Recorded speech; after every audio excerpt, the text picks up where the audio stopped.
Listen, I'ma rock like that. KRS-One, I MC. No, I don't rap. I'm a DJ, graffiti artist, and B-boy. Running to the train yards, calling y'all toys.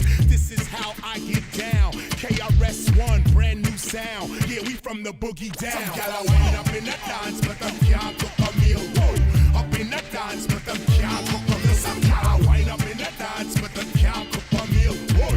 In the dance, but them can't cook a meal. Some gyal wind up in the dance, but them can't cook a meal. Whoa. Up in the dance, but them can't cook a meal. Some gyal wind up in the dance, but them can't cook a meal. Whoa. In the dance, but them can't cook a meal. Listen. Check the internet. It's listenvision.com, you bet. I'ma do it like this and I'ma do it like that. This is KRS-One and I'm out black. Push!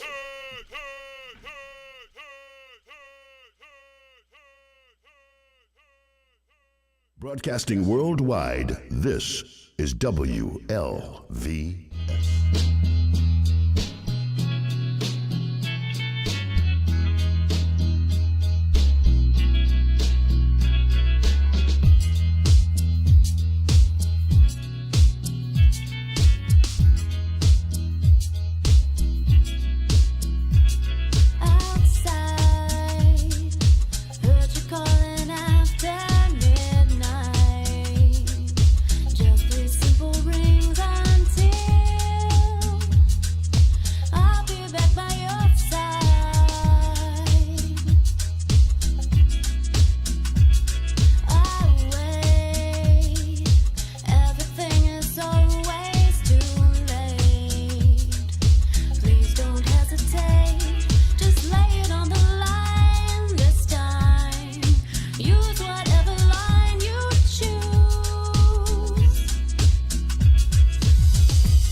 Fix it.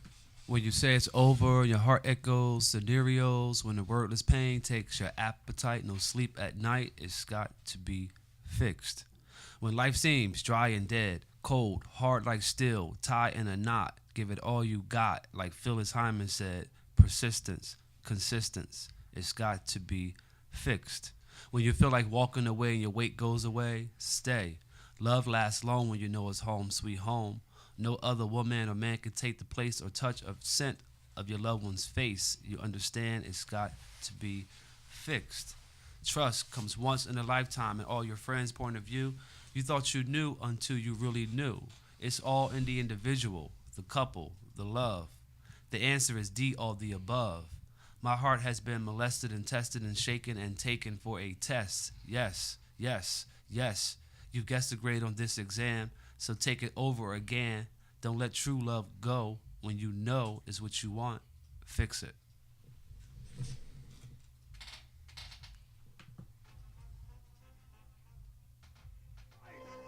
Action, camera, it's all there. Yes, yes, yes. Once again, we are back in the house. Demetrius and Leyland, you are listening to the inaugural show of ArtsSpoken here on WLVS, ListenVisionsLive.com. Tonight, we have two great guests that are going to be joining us in our inaugural event. You just heard a poem from the illustrious Marion Ingram, and to my right, we also have the astounding talent known as Wes Felton. But first of all, since this is the first show, let's give you a little brief about what we're trying to do and to bring to you. The show is to bring the listeners and insiders conversation with individuals from a full spectrum of the arts, including, but not limited to, music, spoken word, fashion, and visual arts, etc. Each week, we will have a variety of guests to discuss their projects and the impressions that they carry from the culture. We are the stethoscope to the heartbeat of the movement and the soundstage of its participants. And we hope that you will enjoy the gifts that we bring to you. I'm very excited to be a part of this movement, and we hope that you will stay with us throughout the current and the long term of this show. Once again, my name is Leyland McGinn, and I'm going to allow my friend, partner in crime, in all things at that, Demetrius Jackson, to introduce himself. What up, though? My name is Demetrius, better known as the spoken word man. Tonight, this is the inaugural. We glad that y'all came out here to hear us. So we hope to put a good show on for you, and it's just the beginning. So let's get it rolling. Just the beginning, indeed. Beginning of many, many, many great things to come. So once again, like I said, we've introduced the guests. The esteemed Marion Ingram did start the show off with a wonderful poem. What was the name of that poem, sir? Fix It. Fix It. So can you just tell us a bit about yourself, or or do you want me to provide the introduction? You can jump in. Okay. Well, I must say, this is my second engagement with you. The first time I did meet you, you were performing, and you were such an impactful artist that I did need to bring you on to, our platform, just so you had the opportunity to share your gift with the world. Fortunately and hopefully tonight you'll be able to impact people just like you impacted myself. But just to give a bit of background for our listeners, you've been, writing, I guess, since 1999. Is that correct? Yes. And you're world traveled, and you've published many books. Your most recent has to do with love, which is a topic which I'm sure all of our listeners can relate to in one form or fashion. But beyond that, fill in the gaps. Let me know about you. Yeah, well, my background is in a whole different spectrum. I started off in criminal law by study and degree. Okay. And after years of sort of festering the Renaissance man within, I decided to, at some point, get out to the universe and be the creative artist that I was destined to be. And so in 1999, when I began writing, I wrote my first book was called Uncensored Thoughts, The Things We Never Say. I was always inspired by great writers, and there was an opportunity for me to do a self-published work at that particular time. And so I wrote a book called Uncensored Thoughts, The Things We Never Say. It was a self-published book, and I took it to France and had a book signing at the only American bookstore in Paris called Shakespeare and Company. And after coming back to the States from that experience, it sort of ignited and triggered my destiny in writing. And since then, I've done several other written works, and now I'm the executive director of a nonprofit that focuses on literature and poetry with youth. Okay. And so it's just been evolving ever since then, my writing. I think it's really amazing. First of all, I'm kind of impressed by the whole notion of self-publishing. Can you just tell us a bit what that entailed? Yes, well, initially I started off the traditional track of sending query letters to publishers, and as you know, the query letters, just as many as you send, you'll get rejections, and so as part of the process, you'll go into this thing called the slush pile. Okay. And so, after being in the slush pile for so long, I decided to learn the business myself, and I ran into they call it vanity press now. Most publishing companies have subsidiaries of their company where you can actually be considered a vanity press publisher, aka self-publishing artist, except for the vanity publishing company give you more exposure, whereas a traditional self-published author, you have more rights, and you can probably get about 200% return. So I started on that track where I put up my own funding that I saved, and learned the business, put my own manuscript together, learned how to do the Quirk Express files, and submitted it to a print press, on-demand press they call it, on-demand publishing. And I got the book, my ISBN numbers, and became a self-published author. I later took that work and published it with the Vanity Press, which gave me more internet exposure. But the first publishing book was all done self-published work. So when you say self-published, how does distribution get into play? Well, basically, once you get the material in your hand, you have the tangible item of a book. You then have to sort of design your own marketing strategies. I see. And it was as a neophyte at that initial stage, I had to learn it inside out. And so there's different type of marketing companies or agencies that'll help you get your promos, or you can pay a set fee and they'll say, okay, we'll put it on this internet avenue, or we'll put it on this website here. But I lucked out. I actually went to a few bookstores that on consignment let me put my books there. And so I was able to put 100 books in different locations and let people know via social media at the time where they could obtain the books. And so where can we obtain one of yours? right now I'm currently on Amazon.com. Okay. There are a few stores in Philadelphia, Pennsylvania that have In and Out of Love and Uncensored Thoughts. But now I'm actually graduating to a level now where I'm just kind of strictly going right to Amazon with a few publishing companies. One of them, Create Space, which not only publishes your book but instantly make it accessible online. And so that's the route that I've been taking these days. So let me ask you a question. One of the things we've been trying to do is try to develop a platform for poetry. And one of the things we have been finding is pretty much difficult for artists to really get out. So like, what are some of the challenges or ways you tried to approach that to get yourself really out here? Well, there's definitely going to be a lot of challenges, but I think a lot of my initial contacts came from attending events. You have to get out to spoken word events, live poetry readings, and kind of get out there and get an opportunity to reach your audience. And then you also have to take the steps of social media, because right now I think we're geared towards a world where everything is about what we put out there on our wall or on Instagram or on Twitter, whether we're tweeting something. Basically, that's the life we live in right now. I don't think people are really reading papers or getting information from circular ads and things like that. I think right now it's all about performance, getting an opportunity to engage yourself and to be an active participant at local performance slams. See, because like that's one of the things that we were talking about, and me have been having some discussions about, that it seems to be difficult so far as the market here in DC in regards to there actually being those type of venues to really get out there and put out live poetry and put it out there. So I mean, DC seems to be a very difficult market from what I see, even though this is a place that considerably there are people coming from different areas, different cultures, etc. But it just seems to be difficult to get out there and have the opportunity to really be out there and promote yourself. Well, one thing I found very interesting about DC, prior to living in DC, I lived in Bedford-Stuyvesant, Brooklyn, for 7 years. And in Brooklyn, there's a lot of culture surrounded with live performance when it comes to song. There's a lot of singing venues where you can go and you can do open mic songs. One thing I found rather fascinating about DC, unlike any other city that I've ever lived, is that there's an establishment here called Busboys and Poets. Right. Busboys and Poets, and also Versus is sort of a landmark, I think, for a new poetic society developed here. So I actually found it more encouraging here, and the opportunities more accessible here, just from that particular establishment. From just reading at those establishments and networking. There's a gentleman by the name of Jonathan Tucker who has a youth poetry slam, and he also is an administrator of the DC Youth Poetry Slam team, who, by the way, are second in the nation.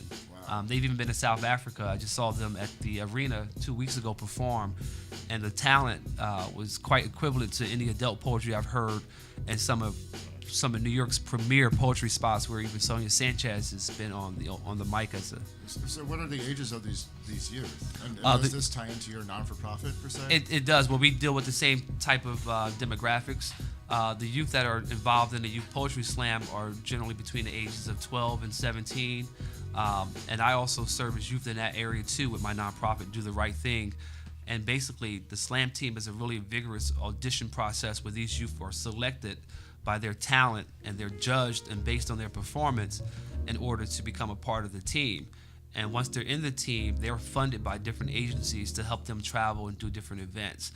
And it's a very heart-provoking experience to witness these youth in action because their experiences are most often not imaginary experiences, but they're actually writing based upon their own livelihoods. And so by just witnessing and listening to these youth, I'm encouraged and inspired to even go deeper within myself. Yes. So I really give kudos to this particular organization for providing that outlet for these youth to perform, because I think it creates a lot of change. Poetry does change and it heals the world in my heart. I strongly believe that. And my own organization, my youth are encouraged to do the same thing. They're not quite on the same level just yet as some of the performers in the youth poetry, DC Youth Poetry Slam team, but that is the actual main goal. That's the long-term goal, is to create these youth to be able to be on the same platform as the youth that I witness here in these arenas. And what was the name of your organization again? Do the Right Thing, and that's Do the Right Thing with a W. Okay, that so apropos. So I kind of want to get back to the whole Renaissance man thing. So I'm not going to speculate on your age, but obviously you weren't born in 1999. What was it at that time that was the catalyst for you to just dive into the arts? Well, you know what? It's a very good question.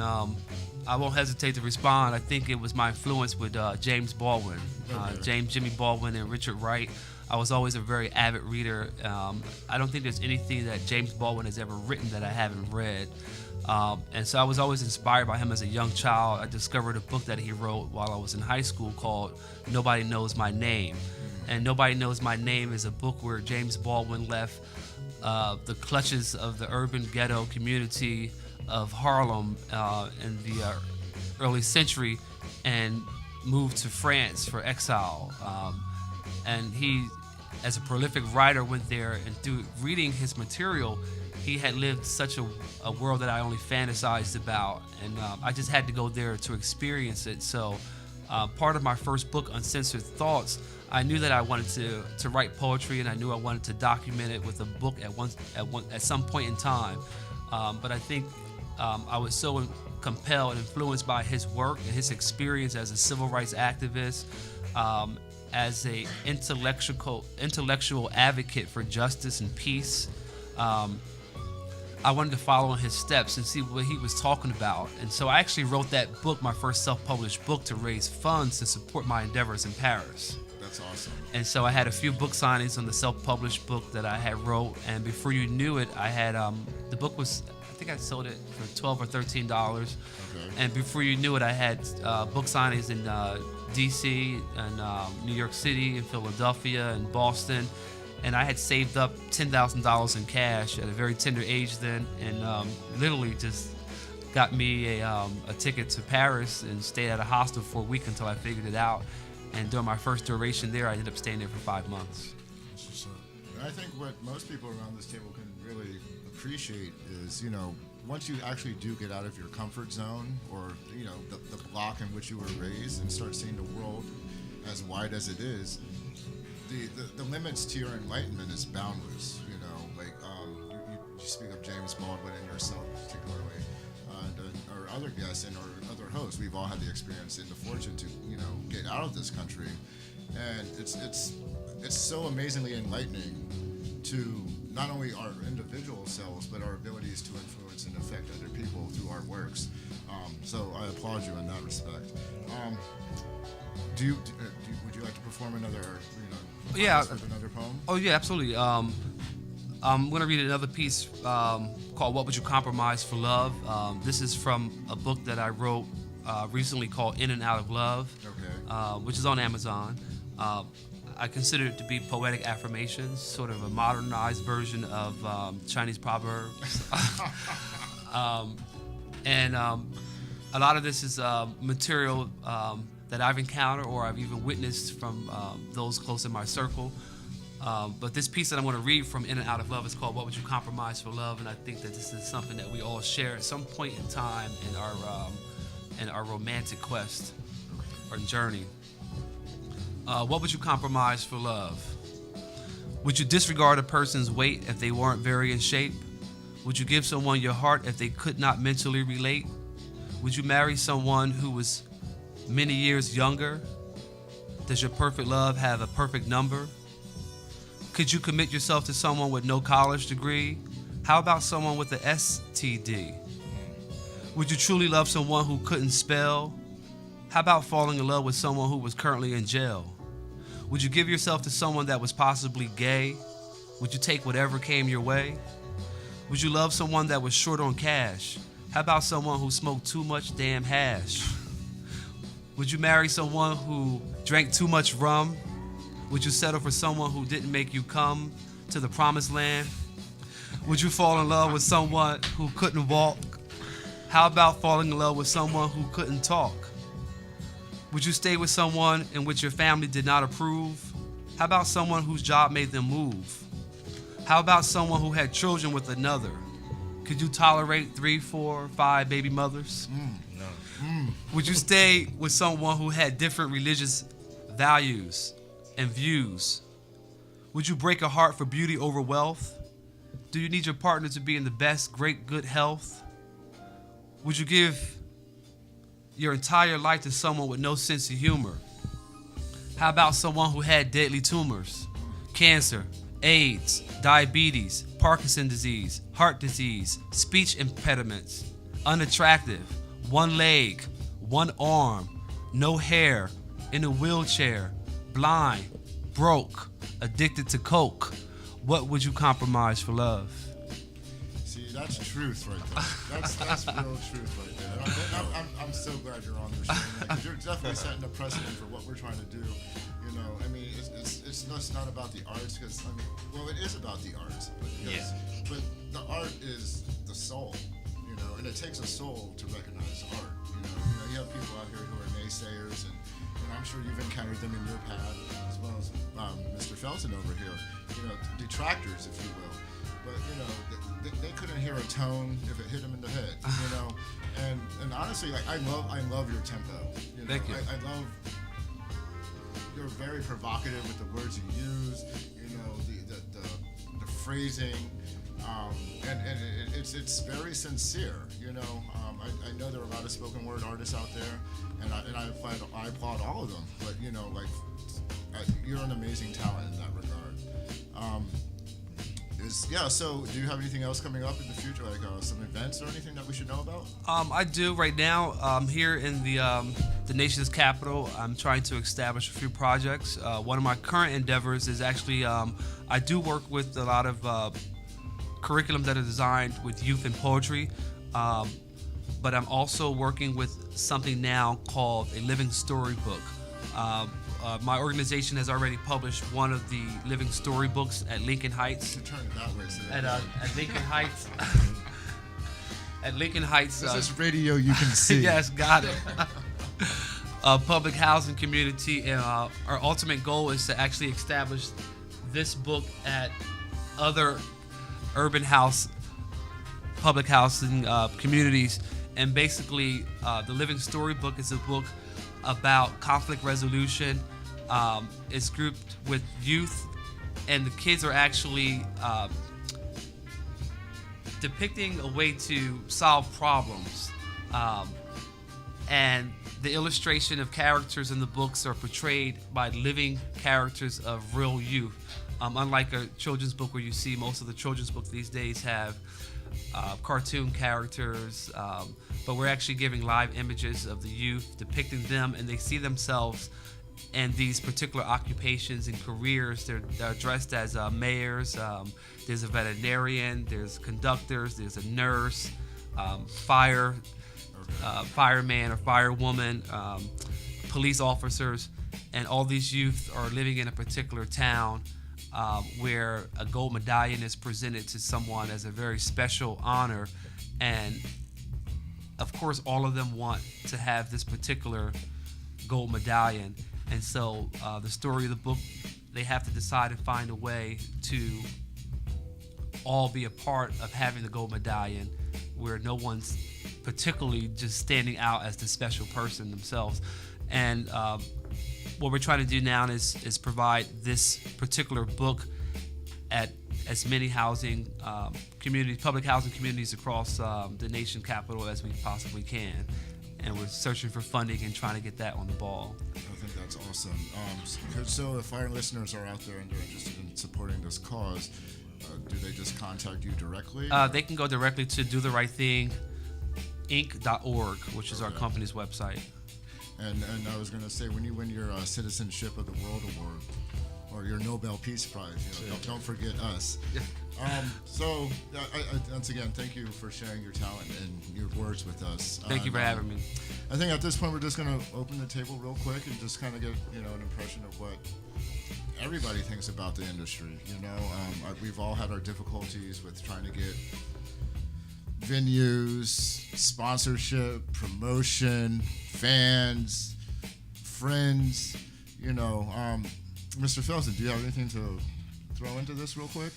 I think that when it comes to art and the commodity of art and the quote-unquote industry, I think that often we take for granted the element of perception and perspective that's very crucial. I'm at a place and a point in my life as a man and also as an artist where, I because I'm an artist, I'm over that now. Yes. Whoever else in the world has issues with it or opinions or ideas like that, I don't care. Like it really does not bother me anymore. It used to get under my skin, but a lot of times it was usually very perception driven or perspective driven. Type of feelings that would make me, get angry about the thought. And I just think that, we as Americans, and definitely African Americans, we just have to really do a better job of recognizing perception and perspective, Yes. because, I can't hate on, certain, types of art simply because it's not like really my frequency per se, but it's not my frequency, you know what I'm saying? But we got to be careful because we could be, we often can hate on a black man who's probably a great father, who's a loyal husband, who is, but maybe he like to make music about, niggas. You understand what I'm saying? Like, that word came up. We didn't make it one show. But I mean, I'm just, because I'm also trying to keep it relevant to, this show as it applies to even this network, that we're on, because it's crucial that, cats understand that, again, you can have some type of idea of something, but if you really don't know nothing about it, you're really you're just hating. You know what I'm saying? Like, or you're limiting yourself to a lack of self exploration or self motivation to find out about stuff. So I think the industry right now is in a very unique place. It's been in a very unique place for the last I would say 10 years maybe. It's been you've seen the traditional cliche stereotype image of the industry. We've seen that slowly but surely begin to deteriorate, and the whole concept of the indie artist is now kind of moving into a trendy place, and the industry's in a unique place. Like maybe a year and a half ago or 2 years ago, I would totally be the dude that'd be like, yo, the industry's horrible, it's this and that. But I'm learning how now there's probably about 10-15% of me that feels that way now. Okay. Because I just think that, if you are an artist and you're someone who knows how to you know, push and promote their craft, like now's the time for you. You know, you can record. Like I make, you know, my records for the last 10 years. I've been recording and engineering myself. You know, and but you know, I made a decision a long time ago that I'm gonna do whatever I can to always retain and hold on to my art, so that it's my property no matter what. You know, which is a difficult thing to do often in this business.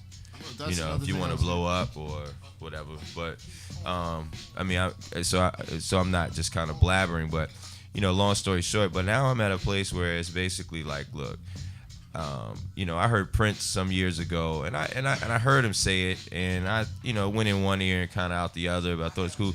But he told me that the moment that he decided to surround himself with people who are only positive and productively feeding him, not just as an artist, but him as an individual, as it applies to how he reacts to things or how things make him feel. And the people that understood that, he began to basically surround himself with those people and basically eliminated the people who he kind of constantly had to explain himself to, or especially the ones who he to often tell you, you know, as artists, we will meet all types of people that will come and claim that they get you and that they accept you. But, you know, people love artists on their radio, their bookshelf, their walls, their CD player, their clothes, their body, but none of them want them in their home. Nobody wants them in their house. Well, you know. so you know, so I you know, I've learned how to kind of get over myself. Yes.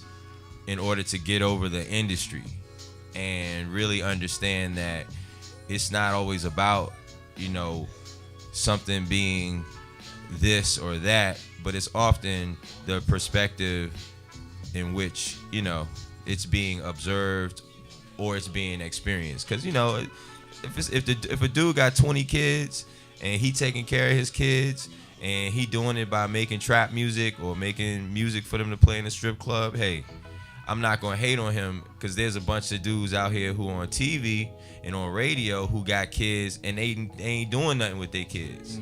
So who am I to kind of say, well, because so-and-so appears, the perception of a man or a husband or a father or putting up this facade, they deserve no more attention or props than the dude who looks like dirt, you know, who is presenting themselves, in my opinion. You know what I'm saying? I grew up on 58th Street. It's interesting. He shares this book about, you know, and I hear the name Lincoln Heights, you know, Clay Terrace, you know, like I grew up in that community. I'm a product of that environment. And so often people think that, you know, if a brother goes to an Ivy League school or a brother is able to articulate himself, that he must have come from that or somehow been born in that. But there's all types of stories from the hood. You know what I'm saying? The people that made me as a child and developed me as an individual were the hood dudes. It was the dudes who at certain points early decided to be followers, but they enjoyed the fact that I lived in that hood and I was an individual and I did whatever I could to maintain my integrity. So now as an adult, I now have to re-tap into that faith and that belief in myself that made me decide when I was a child that I wanted to be an individual. Yes. But I can't let what's just growing up or what's part of being a man be an excuse even for me to let go of that or be less true to myself. So what'll happen is, you know, I have a son, you know, I've had relationships, I've battled depression. I've done all, you know, I've gone through all these ups and downs, these ebbs and flows. But what I've realized and I begin to accept is that when I surround myself and feed myself with positive reinforcements and people who are, even if it's the most worst moment or worst time of day or the most horrible week, who still know how somehow to be able to still, you know, give praise to God for life at least, or, you know, be able to acknowledge, well, I'm not homeless or I have the function of my arms. You know, man, it don't even got to be anything religious about that, but it's something about how that makes you feel when you have people who are like that. And I think that that's where we need to go as far as the industry, but also people who are consumers of art and people who, including ourselves, who what we listen to and what we decide to check for. Because I feel like all art deserves a chance and deserves an opportunity. But we're not only hypocrites as artists when we don't do that, but we're also hypocrites as African Americans and descendants of people who were, who did it despite and did it beyond. You understand? It's that's the nature of us, and somehow we gotta get back to that. I'm sorry. No need to apologize. But I'm gonna ask one quick question, and you guys can think about it because we're gonna take a quick break, and you can respond when we come back. I'd like to hear from all three of you, Demetrius included, because I know historically you're yourself, you're an artist, whether it's emceeing, spoken word, and what have you. I know that I'm little known secret, people, he's really good. But with that being said, like we've brought up self-publication a lot tonight, and it seems like that seems to be the way to go, because we don't want managers or AR folk or agents to pretty much decide what our image is. Right. But my question is, with the advent of social media, do you lose control over your own image once you put it out there on the internet? But we're going to take a quick break, and then when we come back, we can answer that question. All right, once again, you're listening to WLVS, listenvision.com, listenvisionlive.com. This is ArtsSpoken. Thank you.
Yes, and we're back. You're listening to us live and direct from Washington, D.C., although we are worldwide and blowing up everywhere. In that regard, I just want to say bonjour, Paris, konnichiwa, Japan, Jambo, Kenya, and hello, Brooklyn.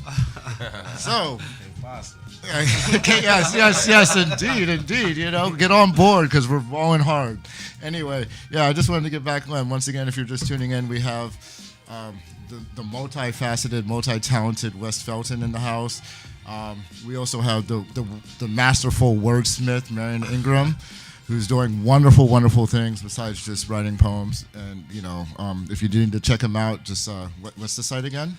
Do the Right Thing.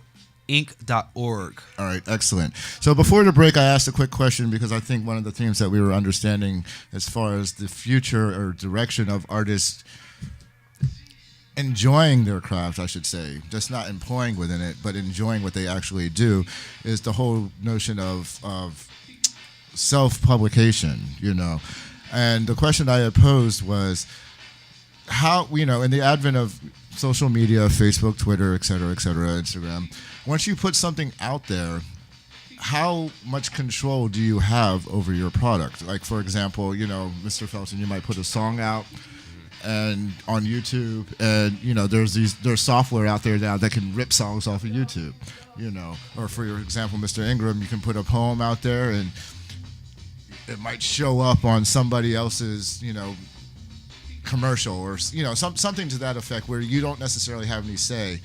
What kind of protections do you have from that? Obviously, from the old days, when you did actually go through publishing companies and you had agents and they had a team of lawyers that would chase down and kill people for these royalties. No, don't get it twisted. When I say I was making my own music and putting it out, it don't mean that I'm still affiliated with a publishing company. Okay. Oh, absolutely.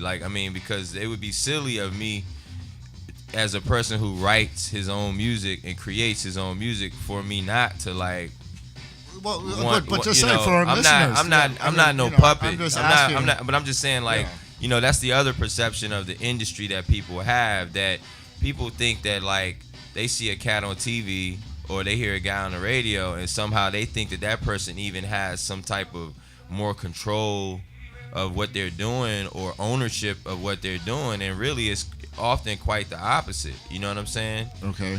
Because because often you have, in order for you to be down, you gotta be affiliated with a publishing company, because that's where that's what's going to protect you as an artist, but also it's going to pay you as an artist too. And is that what you're finding out as well? Yeah, absolutely. But of course, there are people out there putting their material out there looking for viral, do it for the Vine like experiences. Yes. And they're seeing it in their bathroom. Yeah, likes, yes. some viral hits. And a lot of times, I think most often, a lot of these people are just kind of doing things and they don't really have that legitimate legal backing of that material. Me, I would never do it myself.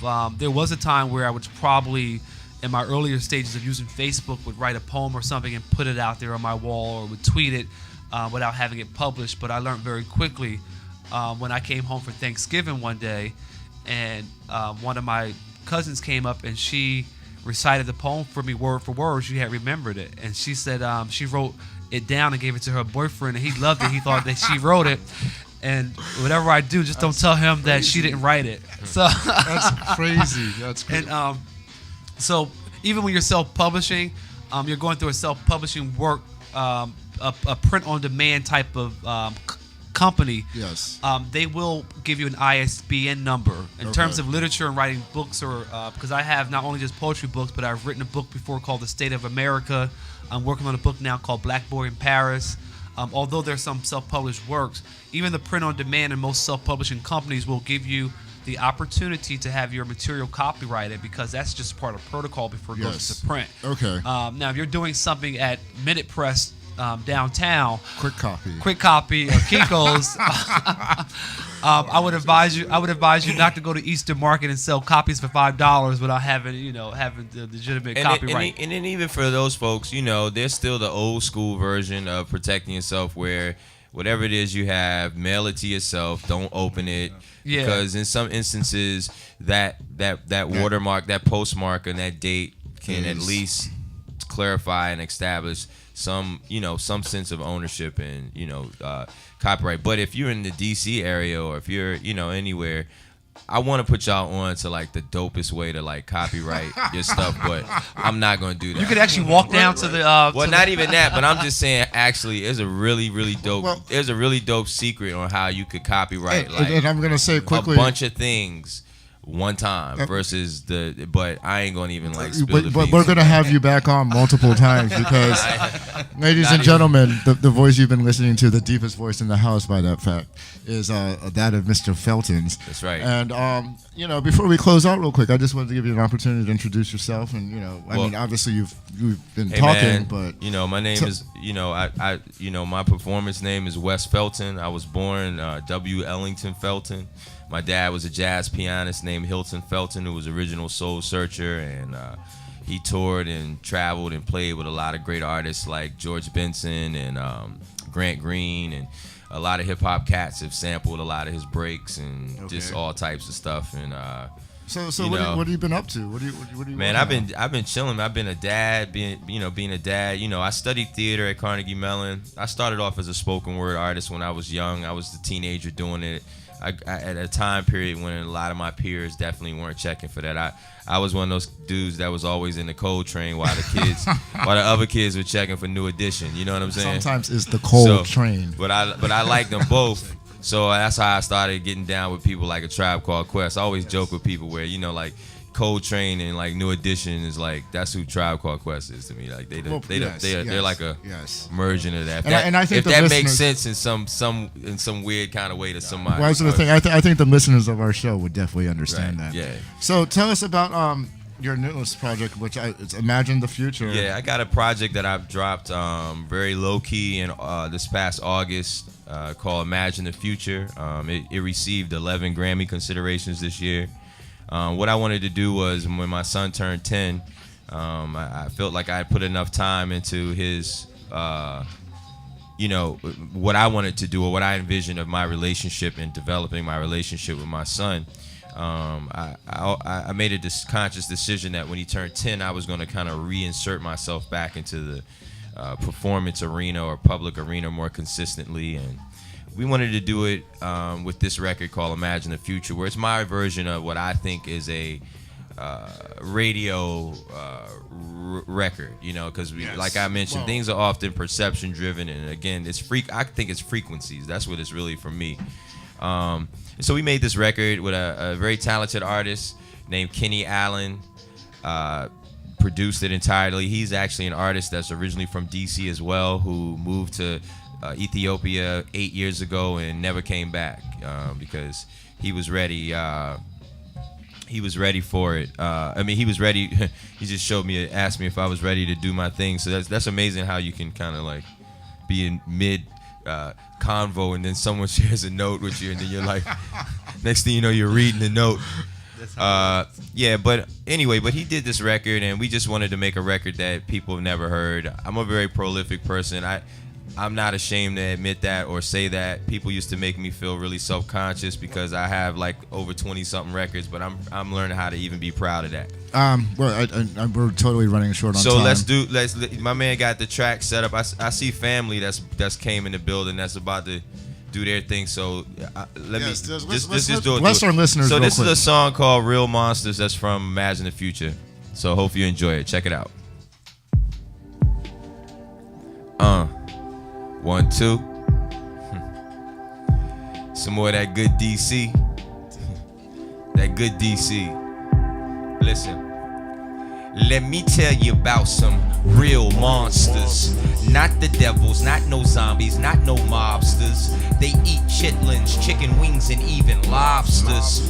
Catch them at the poetry spots, Live Nation and Opera. Your local politician, preacher, and copper. Some are lawyers, some are rappers, or even doctors. Insane, speak slang, some even speak proper. That's just the ways of the world and real monsters.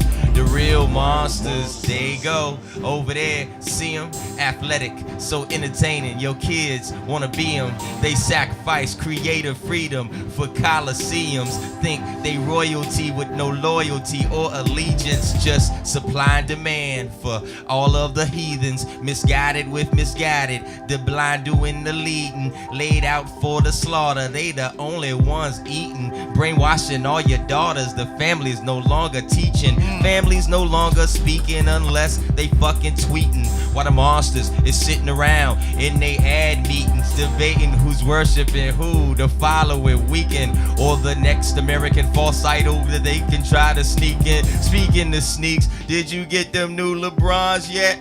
Speaking of sneaks, hey Jersey, is them lights back on yet? It wasn't a hurricane, it was a monster on them decks, controlling who the media gonna try to shit on next. It's the real monsters, not the devils, not no zombies, not no mobsters. They eat chitlins, chicken wings, wings, and even lobsters. Catch them at your poetry spots, Live Nation and opera. Your local politician, preacher, and copper. Some are lawyers, some are rappers, or even doctors.